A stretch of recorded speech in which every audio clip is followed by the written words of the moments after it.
Israel should attack their nuclear. Israel ने कि इन लोगों ने ईरान की जो न्यूक्लियर साइट है इसको डिस्ट्रॉय किया। कि क्या ख्याल है, ऐसे कर दे? आगे से जवाब मिला होगा यही कि हाँ कर दे। जंगें बहुत ज्यादा तूल पकड़ गई हैं, तो ये पीस एग्रीमेंट अब होना है। अंदर से उबाल आ रहा है मन की आशा का। तो इसराइल को इससे अब कोई फ़र्क नहीं पड़ता कि दुनिया क्या सोचती है।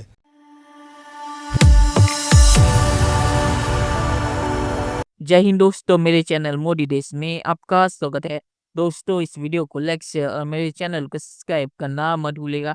तो दोस्तों, आज पाक मीडिया बात करें कि एक अमेरिकी न्यूज़पेपर है, उन्होंने एक खबर दी है कि इसराइल ने जब ईरान पे हमला किया था तब इसराइल ने ईरान के एक न्यूक्लियर फैसिलिटी जहाँ पे न्यूक्लियर बम बना रहे थे उसे भी तबाह कर दिया। और ईरान इतना डर गया था कि वो इसीलिए उसने इस पे कुछ भी रिटेलिएट नहीं किया और सिर्फ धमकी दे के और बैठ गए। तो अमेरिका के मुताबिक ये चीज़ उन्हें CIA और जो अमेरिकी इंटेलिजेंस है उनके सोर्सेस ने ये चीज़ कही है और इसराइल ने भी ये कंफर्म किया, पर ईरान इस पे कुछ भी बोलने को तैयार नहीं है। और ईरान अब ट्रम्प के आने के बाद सीज फायर और जंग रोकने की भीख मांग रहा है। दोस्तों, ये वीडियो बहुत ही मजेदार है, तो इसे आप पूरा जरूर देखिएगा। तो चलिए और इंतजार न करके वीडियो देखते हैं। Israel should attack their nuclear. Israel ने कभी भी ऑफिशियली ये बात बोली नहीं है कि इन लोगों ने ईरान की जो न्यूक्लियर साइट है इसको डिस्ट्रॉय किया। कि क्या ख्याल है, ऐसे कर दे? आगे से जवाब मिला होगा यही कि हाँ कर दे। तो मेरा ख्याल है ये टेस्टिंग द वाटर्स भी थी कि अगर ये ओके हो जाता है तो फिर शायद बात आगे भी बढ़ सकती है। ईरान ने भी ना इस न्यूज़ को रिजेक्ट किया है ना इसको एक्सेप्ट किया है। और ईरान भी एक बात मानता है कि ट्रंप ने एक ब्लैंक चेक दे दिया नेतन्याहू को कि बोला भाई तू मार जितना मार सकता है, कूटे जाएंगे, ईरानी कूटे जाएंगे। अच्छा, इसका कोई फायदा, इसको कोई फर्क नहीं पड़ेगा, क्योंकि आप देखिए वहां जो टीम आ रही है प्रेसिडेंट ट्रम्प की, वो बहुत ज्यादा प्रो नेटो है भी नहीं, वो बहुत ज्यादा प्रो EU है भी नहीं। मैक्रोन भी उस दौर में कह चुके हैं ब्रेन डेड नेटो को, जंगें बहुत ज्यादा तूल पकड़ गई हैं, तो ये पीस एग्रीमेंट अब होना है। अंदर से उबाल आ रहा है मन की आशा का। तो इसराइल को इससे अब कोई फ़र्क नहीं पड़ता कि दुनिया क्या सोचती है, पब्लिक ओपिनियन उसके बारे में क्या है। अभी हमने हाल ही में देखा कि एम्स्टर्डम में भी हुए, वहाँ पे भी जो इसराइली फ़ुटबॉल की टीम वहाँ पे थी, हंगामे हुए। कल रात पेरिस में, फ्रांस में इसराइली और फ्रेंच फ़ुटबॉल टीम्स का मैच था, उसमें काफ़ी सख्त इक़दाम किए गए थे। तो इसराइल को अब फ़र्क नहीं पड़ता कि दुनिया क्या सोचती है और या दुनिया किस तरह रिएक्ट करती है। उनके जो अपने मकासद हैं वो उनको हासिल करने के लिए बिल्कुल रिजॉल्व्ड हैं कि हमने दुनिया की परवाह किए बगैर, अब चूंकि दुनिया ने तो एक ओपिनियन बना ली है ना सही कि इसराइल जो इतने मजालिम कर रहा है, तो अब इसराइल इन चीज़ों को अब खातिर में नहीं ला रहा। बिल्कुल। और डोनाल्ड ट्रंप आ गया है, बचाएंगे इनको। दो चीजें मैं इसमें आखिर में ये कंक्लूड करना चाहूंगा चीमा साहब कि डोनाल्ड ट्रंप साहब की ख्वाहिश है इस वक्त कि दोनों जंगें उनके 20 जनवरी के इनाग्रेशन से पहले बंद हो। दो चार यहाँ पे स्पेकुलेशन चल रही है, अभी तक किसी ने डिनाई नहीं किया है। ईरान के जो एम्बेसडर यूनाइटेड नेशंस में है, सुना है इलान मस्क ने उनसे मुलाकात की है और ईरान की तरफ से सिग्नल आया कि we move forward, we will refrain, we will reverse our atomic ambitions. Elon Musk is his right hand right now. बल्कि इसके बारे में कई रिपब्लिकन्स को इशू है। रिपब्लिकन पॉलिटिशियन कहते हैं कि we supposed to be his confidant and he's not a politician. Why is so close to the president?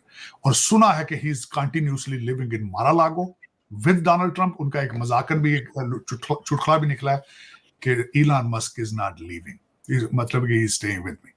लेकिन he's a confidant और डोनाल्ड ट्रंप साहब की बैक डोर चैनल डिप्लोमेसी सारी इलॉन मस्क इज डूइंग।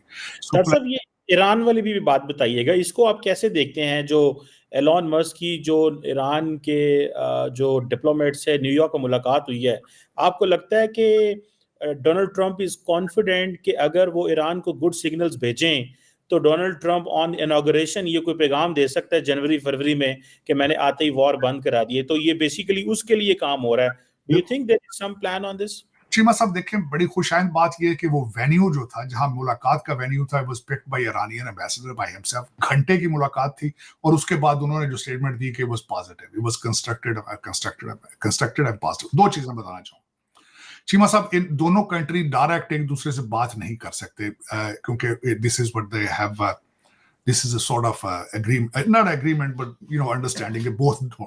अब president जो United Nations member Iranian, he had a blessing of the supreme imam from Iran, or Elon Musk, the supreme leader, or Elon Musk was a confidant and had backing of Donald Trump because he's still living in Mar-a-Lago. तो ये मैं समझता हूँ बड़ी अच्छी बात हुई है कि ये बात हुई है। और this is what I am telling you कि उसकी डोनाल्ड ट्रंप साहब का माइंडसेट है, बार बार कह चुके हैं कि दोनों जंगें मेरी इनाग्रेशन से पहले इनको बंद होना चाहिए। तो मैं समझता हूँ खुशाइंद बात है बड़ी, इसमें मूवमेंट आगे शुरू हुई हैं चीजें। 5 दफा डोनाल्ड ट्रंप साहब 6 दफा बात कर चुके हैं बीबी नेतन्याहू से, और इस वक्त अगर देखा जाए तो काफी चीजें आ रही हैं चीमा साहब। दर हकीकत अगर देखा जाए कई चीजें, people are already taking precaution that he is coming. चलिए दोस्तों, इस वीडियो बात करते हैं। तो ये चीज़ सच है या नहीं मुझे नहीं पता, क्योंकि अमेरिका ईरान को एम्बेरस करने के लिए ये चीज़ें फैला सकता है। और जिस न्यूज़पेपर ने ये खबर दी उनके मुताबिक उनके पास सैटेलाइट इमेज है कि जो बिल्डिंग के बारे में बातचीत हो रही थी, वो बिल्डिंग इजराइल ने उस हमले में तबाह कर दी जहाँ पे न्यूक्लियर बम या न्यूक्लियर की रिसर्च हो रही थी। तो ये चीज़ उस न्यूज़पेपर ने कही है और उनके मुताबिक उनके सोर्सेस है अमेरिका और इसराइल के इंटेलिजेंस। और ईरान ने, मुझे नहीं लगता कि इसे कंफर्म किया है या डिनाई किया है, तो ईरान भी इस पे चुपचाप है। इसीलिए लोगों का कहना है कि इस खबर में कुछ ना कुछ सच्चाई जरूर है। हो सकता है कि इसराइल ने ईरान के पूरे न्यूक्लियर प्रोग्राम को तबाह ना किया हो, पर एक हिस्से को तबाह किया हो, जिसकी वजह से ईरान भी एम्बेरस हो कि इसराइल ने ईरान के न्यूक्लियर पे हमला किया और ईरान उस पे कुछ कर नहीं पाया, ईरान उसे बचा भी नहीं पाया। इसीलिए हो सकता है ईरान इस पे चुपचाप हो। तो इसमें सच्चाई कितनी है ये मुझे नहीं पता।